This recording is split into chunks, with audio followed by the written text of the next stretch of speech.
Parental advice to Kenyans aged 50 years and below.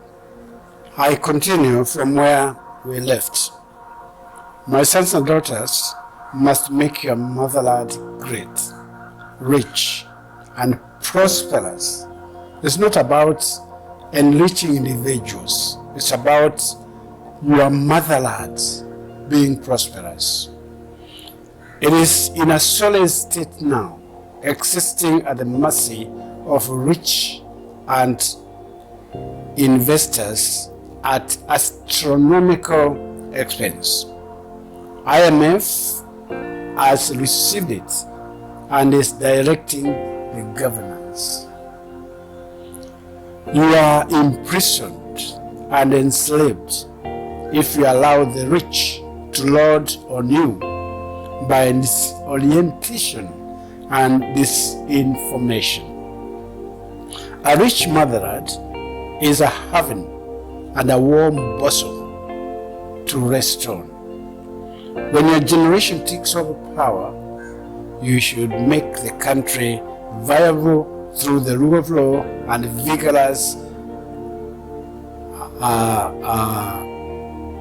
vigorously starting with the following priorities. A. Food sufficiency to all. A very issue matter I would declare. Embark on production and consumption through counties by creating an internet of all produce per county via data flow. Farm produce stores be opened at all county headquarters by business people, interlinking all counties, and commence endemic trading between counties. Each county with what it's able to produce in exchange to what the rest can supply it. Stop importation of what we can produce. For example, foods and luxury goods to save foreign exchange. Create data of all citizens per every ward and their caliber. Extend the railways to counties. Interlink all counties for smooth and durable communication. Roads between all counties, and these roads don't have to be tarmacked. And we are ready to move. I can't wait to see you initiate the interchange as you plan to factor in foods produce to last long after harvest through refrigeration and canning. It should be all citizens' innovations to citizens' needs. If that is done, you will have made your country an industrial country. Soil erosion and water harvesting must also be prioritized to stop rainwater with topsoil from ending to the sea. We have allowed too much soil erosion over the years.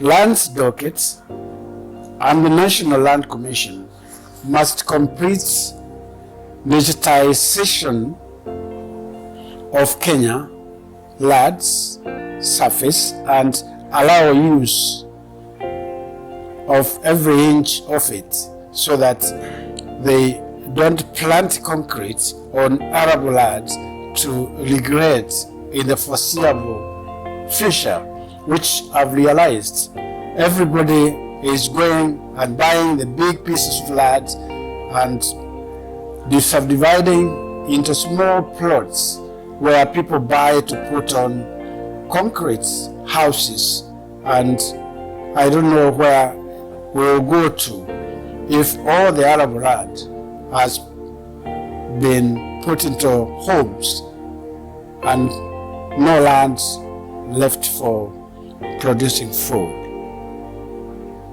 Historically, The French Institution of 1789 has been used widely to manage land in European countries. All available land in the country should be allotted use for posterity. Holland has a good example. We will close and clear all ghettos, for no Kenyan is born to live in a slum or be a chocolate. Hasn't set an education board to look into what has been done and implement a Kenyan information age school system that will do most with less to manage our children without segregation? Instead of generation gap, what we have created today is money gap. Everybody lives in the grouping that money has put them in, and our children go to school, to schools that their parents can afford. Your government must put in place a long-term education development plan to be followed strictly and be anchored in the Constitution. The new generation government, with the hawk eye of the older generation, will never make such gravitas witnessed by the outgoing administration. The first 5 years will be for cleanup and overhauling the government, even auditing. The part of the youth must win. The party of the youth must win most seats in parliament and the assemblies. It should embark on amending laws to enable action and good governance and compatibility to information age and the new technology. I invite all senior citizens of goodwill to join me and help with advice and anything else the younger generation may need to install a government that our motherland needs urgently. D. Public servants should not engage in any business. The government should only be an enabler to businesses. The country cannot afford more than what the revenue can accommodate in terms of enumeration and sustenance. Businesses must follow ethical rules strictly and record logical and acceptable interests.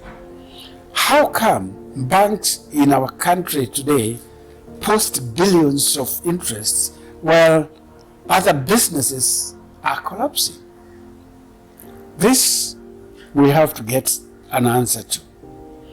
This must be looked into by the experts who understand the theories, ethics of trade, for nothing blurs ethical lines faster than human greed.